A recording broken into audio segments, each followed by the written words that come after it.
Amen. Merci Seigneur. Je demande au frère Charlot qui se lave, qui prie le Seigneur pour moi. Que Dieu soit béni. Nous voulons te rendre grâce, Seigneur, une fois de plus. Nous voulons te prier parce que tu es présent dans ce lieu encore ce soir. Merci pour ton esprit qui est là, mon Dieu. Amen. Nous demandons d'étendre tes mains ce soir. À Dieu. Bénir notre Père dans ta grâce, ton Église. Nos amis qui sont là. Alléluia. Surtout ton serviteur que tu as déjà envoyé. Étends tes mains ce soir pour la gloire de ton nom. Amen. Nous voulons te dire merci parce que tu es vivant. Merci déjà pour ta grâce, Seigneur. Combien elle est belle et grande ta grâce. Combien elle est importante. Oui, Sauveur. Merci pour tout ce que tu vas faire encore ce soir. Amen. Gloire au Seigneur. Voilà. J'aimerais que vous, s'il vous plaît, faire d'autres lectures dans la parole du Seigneur. C'est dans la parole de Dieu, dans le livre de Jérémie. Verset 30, pour ceux qui ont la parole de Dieu, et 12. Jérémie 30, 12. Il est dit ceci. J'ai retenu ce cantique qui était chanté par une belle journée. Des fois, il fait beau, puis des fois, la tempête arrive.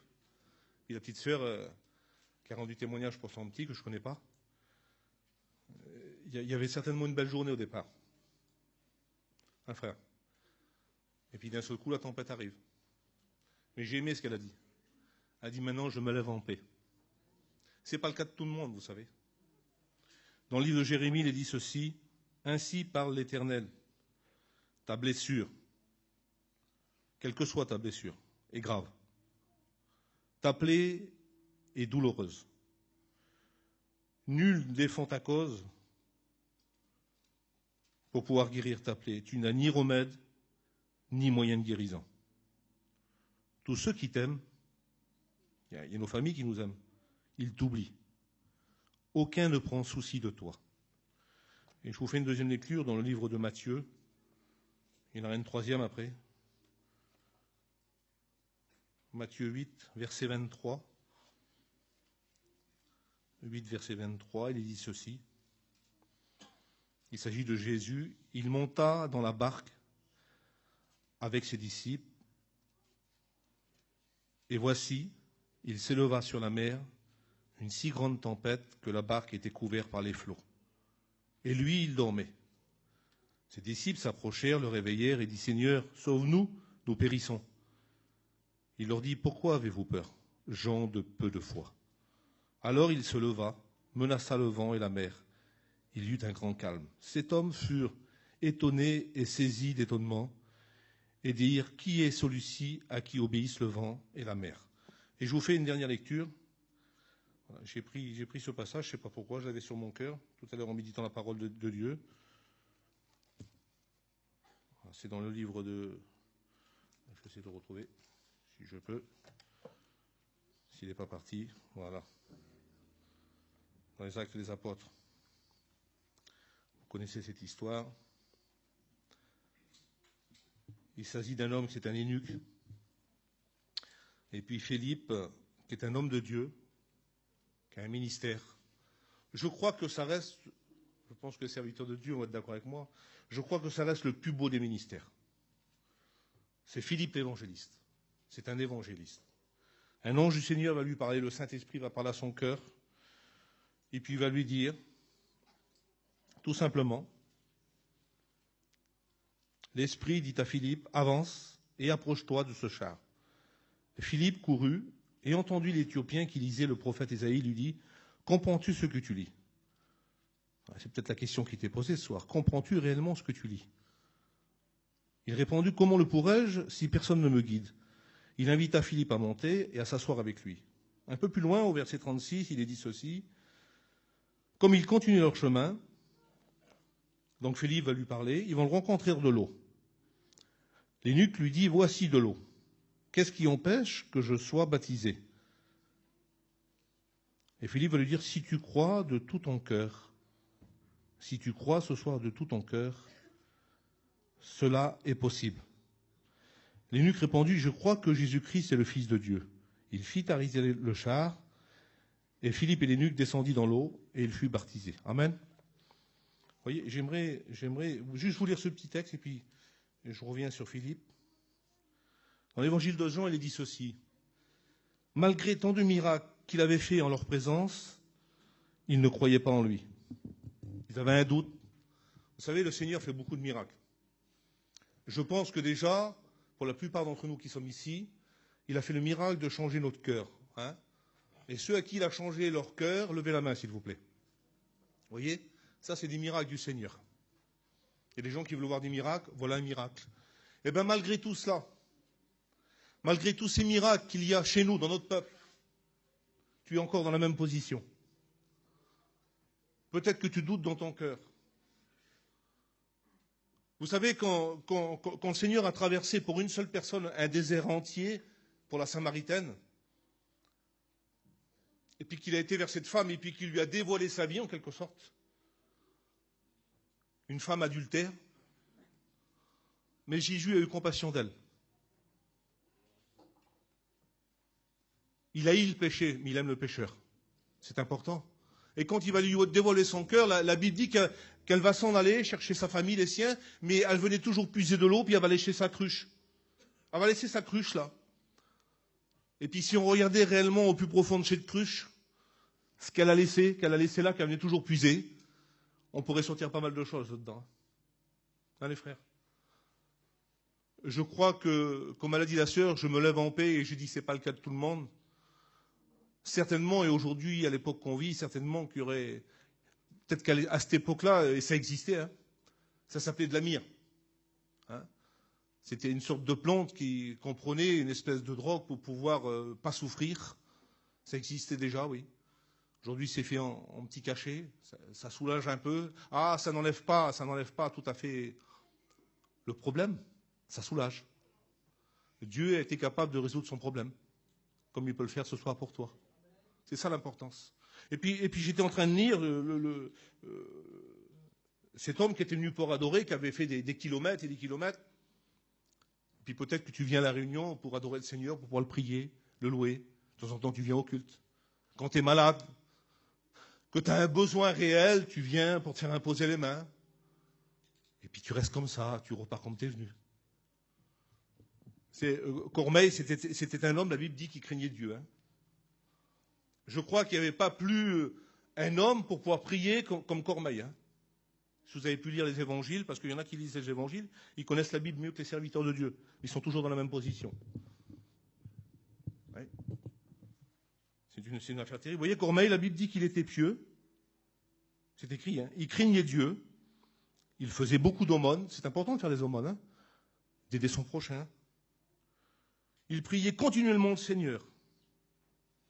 Et Dieu s'est souvenu de lui. C'est important, hein. Dieu se souvient de toi, et puis Dieu t'aime. Et puis il voudrait te tendre la main ce soir. Toi qui lis la parole de Dieu, toi qui connais la parole de Dieu, peut-être mieux que les serviteurs. Toi peut-être qui connais les prophéties, qui connais tout ce qui va s'accomplir. Parce qu'il y en a, c'est des bérins, hein, faut le dire. Hein. Ils sont versés dans les Écritures. Mais il n'est pas rentré dans leur cœur. C'est une affaire terrible. Hein. Il n'est pas encore rentré dans ton cœur. Et malgré cela, un ange du Seigneur va lui parler à cet homme-là. Mais il n'y a plus qu'un ange ce soir. Il y a Jésus et le Saint-Esprit qui est là. Et il parle à ton cœur. Ah, il se sert du moi, mais c'est un instrument. Je suis qu'un instrument, je ne suis rien. Les serviteurs de Dieu qui passent derrière, nous sommes que des instruments. Mais c'est comme ça que Dieu parle à un cœur. Et puis l'ange va lui dire, il va venir un homme chez toi. Écoutez ce qu'a dit la parole de Dieu. Il va te dire des choses par lesquelles tu seras sauvé. Ah. Comment, moi, Cormeille, je fais des aumônes, je prie Dieu continuellement. Dieu m'envoie un ange, il s'est souvenu de mes prières. Il va m'envoyer un homme pour dire ce qu'il faut faire pour être sauvé. Ça veut dire que dans la position qu'il était, Cormeille, il était perdu. Tu peux faire des aumônes. Tu peux aller à Rome, tu peux aller à Lourdes, tu peux marcher sur les genoux, tu peux faire le plus grand des sacrifices. Si tu ne fais pas ce que cet homme a fait, c'est eunuque. Les portes du ciel sont fermées. On peut vivre sans Dieu. On peut mourir sans Dieu. Mais on ne pourra jamais ressusciter sans Dieu. Parce qu'il est la résurrection et il est la vie. Vous savez, aujourd'hui, il y a une mode qui se fait, il faut le dire. Quand les gens arrivent à la fin de leur vie, ils demandent un enterrement chrétien. C'est la vérité qui est prêchée ici, hein. C'est la parole de Dieu. Alors on prêche la vérité. Mais on le voit, on le vit, nous les serviteurs. Puis avant de partir, il disait, ma fille, mon fils, faites-moi un enterrement chrétien. Mais ça ne sauve pas l'enterrement chrétien. Que vous passez à l'église, que vous ne passez pas à l'église, ça ne sauve pas, c'est Jésus qui sauve. Bien souvent, on vient, on dit, tiens, je touche du bois. Je me touche la tête.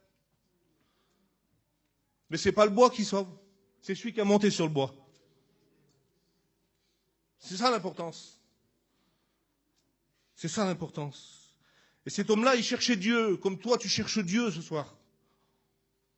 Et puis quand il est arrivé à Jérusalem, la position qu'il avait, c'était un eunuque. Sa position ne pouvait pas lui permettre ni de rentrer dans une synagogue, ni de pouvoir rentrer dans le temple, parce que c'était un homme impur. Je vous donne une image. Il était un petit peu efféminé. Voilà le sens, si vous voulez, en quelque sorte. Voilà. Pour pas choquer les gens.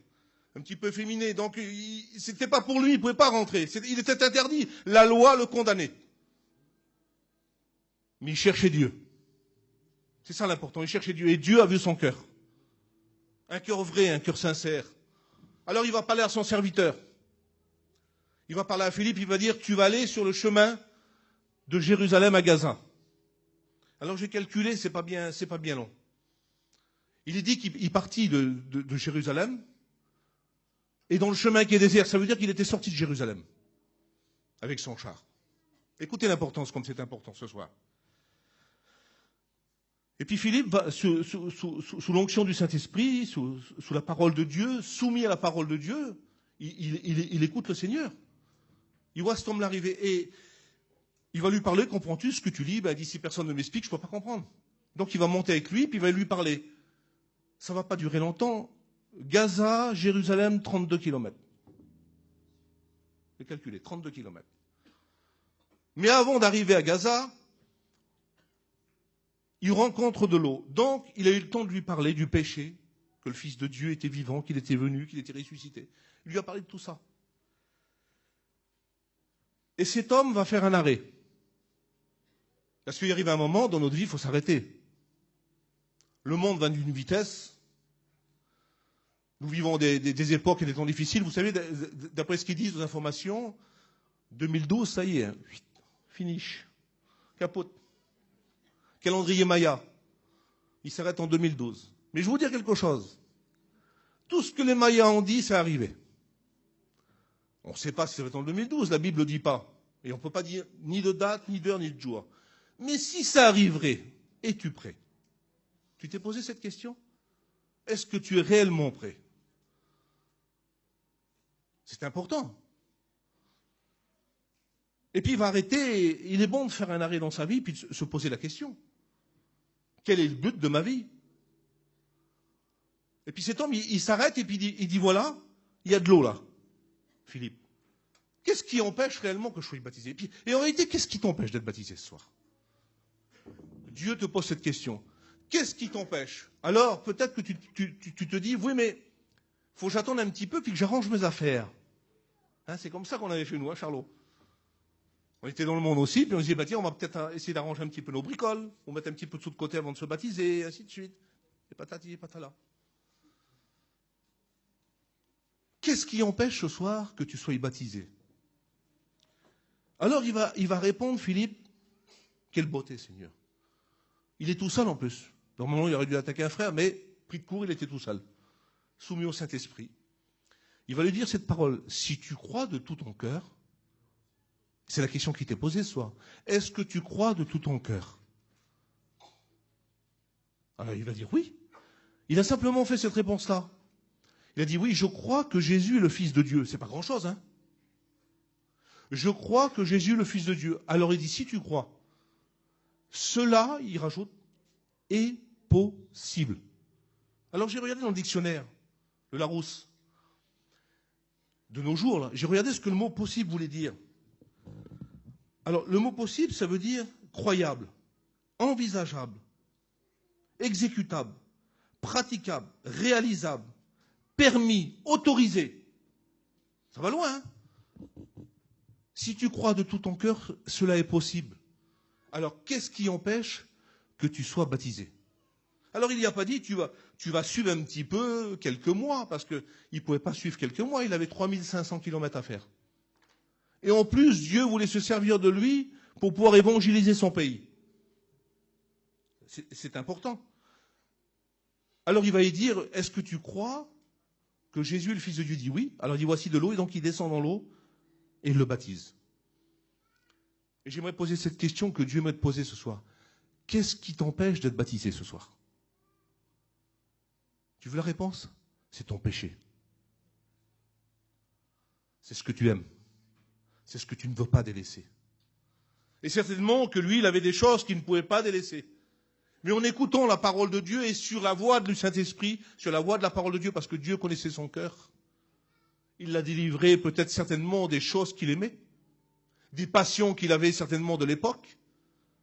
Est-ce que tu crois réellement que c'est possible? Est-ce que vous croyez, les frères et sœurs, que c'est possible? Est-ce que vous croyez que Dieu peut bouleverser et changer une vie? On le voit aujourd'hui. On voit des hommes qui étaient pris par la drogue, par l'alcool. Aujourd'hui, ils sont là. Dieu a changé leur vie et ils prêchent la parole de Dieu. Il expliquait, le petit Jean, qu'il y en a qui ont été à Jérusalem, qui savaient tout juste lire et qui sont mis à lire l'hébreu couramment. Comme si qu'ils avaient toujours lu l'hébreu de leur vie. Est-ce que tu crois que Dieu peut faire ça? Est-ce que c'est possible que Dieu peut guérir quelqu'un qui est malade? Est-ce que tu crois que c'est possible? Est-ce que tu crois qu'on peut annoncer une catastrophe à quelqu'un et puis que ce quelqu'un est en train de prêcher la parole de Dieu? Est-ce que tu crois que c'est possible? Il y a quelques mois, on m'a dit, monsieur, vous avez la mauvaise maladie, on m'a dit à moi. Mais 3 jours avant, le Saint-Esprit m'avait tombé dessus. J'avais une paix qui surpassait toute intelligence. Quand je suis rentré vers le médecin qui m'a dit ça, c'est comme si il m'a dit, Seigneur, hein, je ne suis pas un illuminé. Il m'a dit, monsieur, vous avez une grippe. Parce que si je pars, je sais où je vais. Mais toi, si tu pars, où vas-tu ce soir? Où vas-tu passer l'éternité? Tu t'es posé cette question? Tout croyant que tu es, tout religieux que tu es, et mon Dieu comme tu l'aimes, où vas-tu passer l'éternité? Vous croyez qu'on vit une vie comme ça et puis que tout va bien? Vous ne croyez pas que la tempête, elle frappe, ta plaie est douloureuse, peut-être que tu ne dors pas des nuits, peut-être que tu es malheureux, tu n'as ni moyen de guérison, ni remède, ta famille ne peut pas t'aider? C'est la parole de Dieu qui le dit, et tu es triste et tu es malheureux. Et puis la tempête arrive, la barque est là, les flots rentrent d'un côté, rentrent de l'autre, et personne ne peut te comprendre. Personne ne peut comprendre ce que tu vis dans ton cœur, personne ne le sait. Mais Jésus le sait. Il y a des souffrances qui sont dans un cœur qui sont cachées que personne ne sait. On ne peut même pas l'expliquer à notre compagne ou à notre compagnon. Pourtant, c'est notre moitié, on vit avec toute notre vie, on ne peut pas y expliquer. Parce qu'elle ne nous comprendrait pas ou il ne nous comprendrait pas. Cette tristesse qui est dans ton cœur, si la tempête est dans ta vie ce soir, Jésus est capable de l'arrêter. Mais comment faire? Comment faire? La Bible te le dit. Il dormait. Il est tout près de toi, ce qui s'appelle Jésus. Tout près de toi, il était tout près des disciples. Pourtant, c'était des hommes de métier. Mais la panique était là. La Bible dit qu'ils vont le réveiller. Seigneur, tu t'inquiètes pas qu'on va périr. Il va leur dire, homme de peu de foi. Et puis il va se lever, puis il va menacer la tempête. Il est capable de changer le mal en bien. Il est capable d'enlever tous les angoisses qui sont sur ton cœur ce soir. Tous les chagrins, tous les pleurs, tous les nuits d'angoisse, tous les cachets que tu prends. Il peut tout enlever. Il peut menacer le vent et la mer. Et le calme fut revenu. Et tu peux être étonné. Qu'est-ce qu'il y a d'étonnant de la part de Dieu ce soir? Les disciples qui étaient là, les disciples, ils vivaient avec lui. Ils vont dire, mais c'est pas possible, mais qui est celui-ci? Pourtant, ils l'ont vu faire des miracles. Et leurs yeux s'ouvrent, mais ils disent, c'est pas possible, mais qui est-il? Qui peut menacer le vent? Qui peut menacer la mer? Qui peut changer un cœur? C'est une affaire terrible. Un doute se met dans leur cœur. Il est capable de tout changer. Vous croyez en Dieu? Il n'y a pas beaucoup d'amen. Gloire à Dieu. Les démons aussi, puis ils tremblent, dit la Bible. Dieu existe, mais les démons aussi. Vous ne les voyez pas. Vous n'entendez pas parler d'eux. Je viens dessus parce que c'est important. Un frère enseignant nous dit, ils sont comme des hommes en pantoufles qui arrivent tout doucement. Et puis d'un seul coup, ils frappent. Vous ne les voyez pas arriver. Vous ne parlez jamais d'eux, vous parlez toujours du Seigneur, mais vous ne parlez jamais du diable et de ses démons. Vous savez pourquoi? Parce que vous avez peur. Et pourtant, quels dégâts qu'ils font dans les foyers. Quand l'ennemi rentre dans un foyer, il brise un foyer en miettes. On dit, ah oui, mais non, c'est le diable qui est rentré dans le foyer. C'est le diable qui a détruit. Vous savez, c'est le diable qui frappe de maladie. Il dit qu'il frappera Job, le serviteur de Dieu, d'un ulcère malin et périlleux. Vous savez ce que c'est qu'un ulcère? C'est lui qui frappe de maladie. Mais Dieu guérit. Dieu est capable de réparer les foyers. Est-ce que tu le crois de tout ton cœur ce soir? Alors je te pose cette question. Qu'est-ce qui empêche que tu sois baptisé? Si tu es heureux dans la situation que tu es, dans la vie que tu vis, reste. Reste. Mais si tu es malheureux ce soir, la solution elle est là, dans sa parole. Sa parole, c'est un pain de vie qui descend du ciel. Le nom de Jésus est merveilleux. Quand un serviteur de Dieu rentre dans un foyer et qui prononce le nom de Jésus, les démons y tremblent. Les malades sont guéris. Les drogués sont délivrés. Les foyers sont rétablis. Dans le nom de Jésus. Parce que Jésus a tout pouvoir sur la terre. Il a donné tout pouvoir à ses serviteurs. Il dit, quand vous imposerez les mains aux malades en mon nom, les malades seront guéris.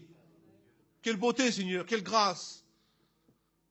Et tu vas rester dans ta position ce soir. Tu vas dire, je vais attendre un petit peu. Est-ce que cet homme a entendu? Qu'a-t-il attendu?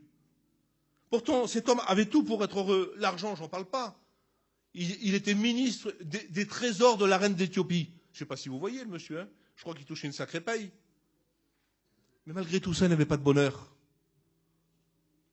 Vous avez remarqué quand on revient de faire un marché ou quand on revient de chiner, qu'on a fait une bonne journée? Une petite foire, qu'on a bien gagné notre vie. On a la fenêtre ouverte, on met le Dix, et on est là, le beau gavalot.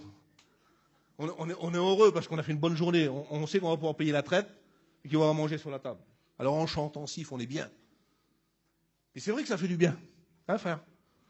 Quel bien que ça fait, on est bien. Même moi, quand j'ai fait une petite maison, je suis content, Seigneur. Je chante. Mais après, quand il revient les dettes, puis qu'on a resté un petit moment sans travailler, la tristesse est toujours là. Mais alors, c'est pas possible. Mais quand Dieu habite à un cœur d'un chrétien, c'est tout le temps qu'il est joyeux.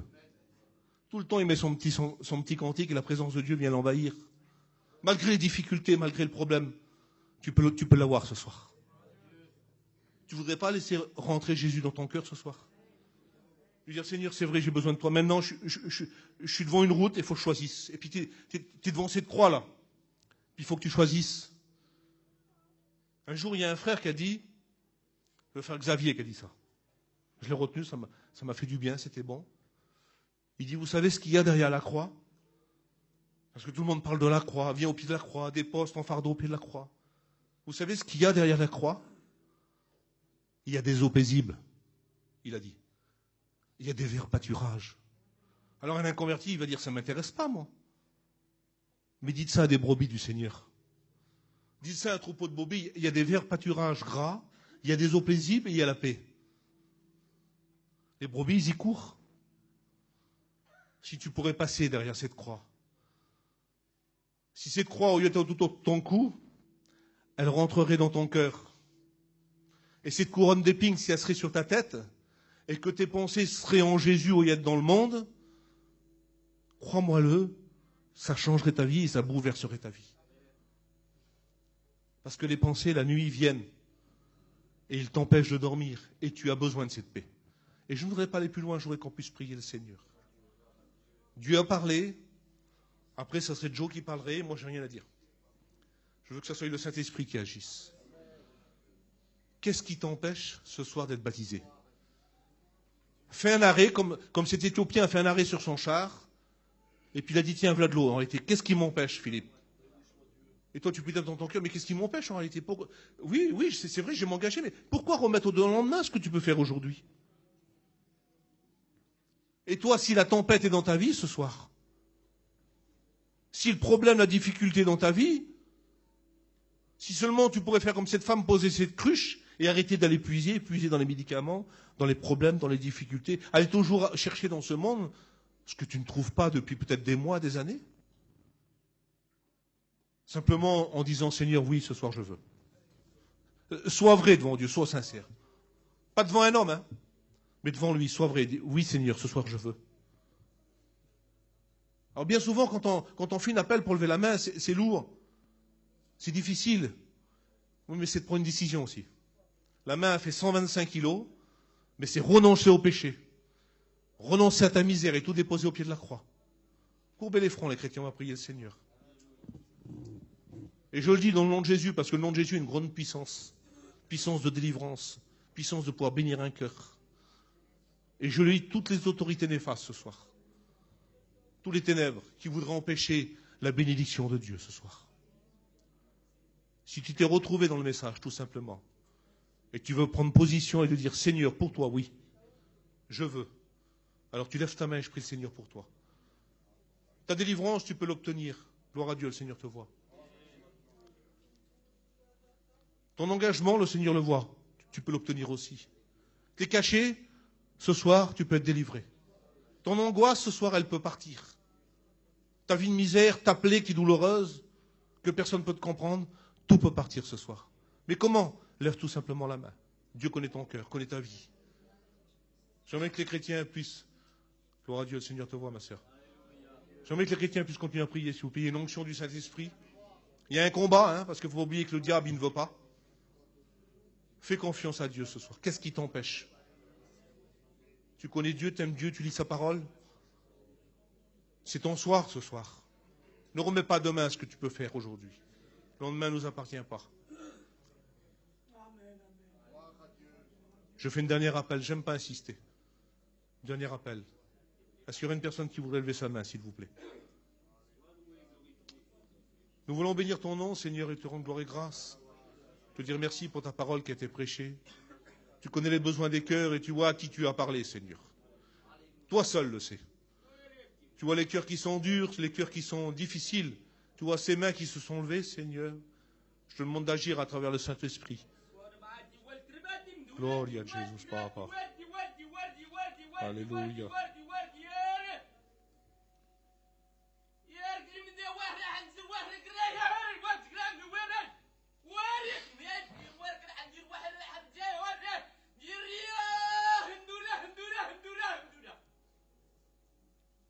Tu as demandé, je t'ai répondu, te dit Dieu. J'ai lu dans ton cœur, j'ai vu ce qui t'empêche. J'ai vu ce qui t'empêche. Je suis là la nuit quand tu pleures. Sache que je suis Dieu. Je suis celui qui délivre. Ce soir, c'est le soir que j'ai choisi. J'applanirai. J'ai vu ce qui t'empêche, te dit Dieu. Sache que je suis Dieu. Je suis celui qui délivre.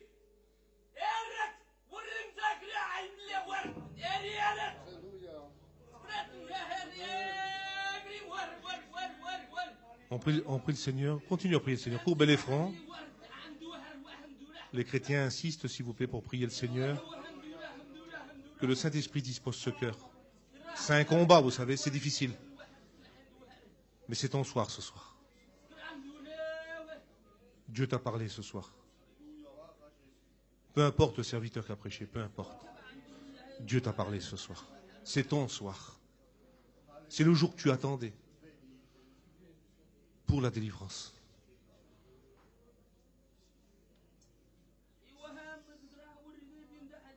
Est-ce que tu veux lever ta main et qu'on puisse prier le Seigneur pour toi avec les serviteurs de Dieu? Pour que tu puisses obtenir. Ah, le diable, il te dira, oui, mais tu ne pourras pas t'en passer. Tu n'arriveras plus à dormir. Mais quand Dieu délivre, il délivre. Quand Dieu a délivré un possédé, il l'a délivré. Quand Dieu a délivré un drogué, il l'a réellement délivré. Quand Dieu a délivré un homme qui buvait, il l'a vraiment délivré. Dieu peut te délivrer ce soir. Je me permets d'insister, je vais vous dire pourquoi. Je ne veux pas que ce soit Satan qui remporte la victoire. C'est Jésus qui remporte la victoire ce soir. C'est sa parole qui est prêchée. Et sa parole et son nom ont tout pouvoir et toute autorité ce soir. En laissant ta main baissée, tu donnes la victoire à l'ennemi.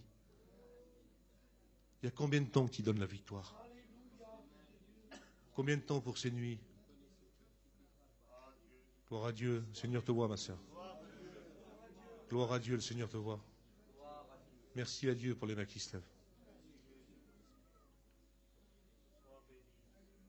Y a-t-il encore une personne qui voudrait lever la main avant qu'on prie le Seigneur, s'il vous plaît?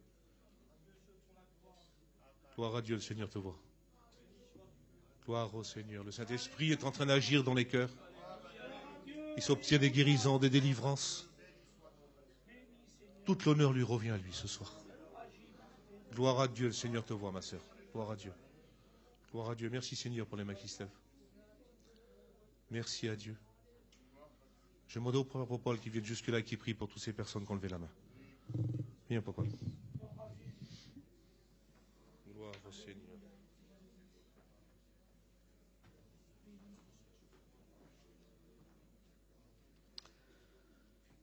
Seigneur, nous te bénissons pour ta parole.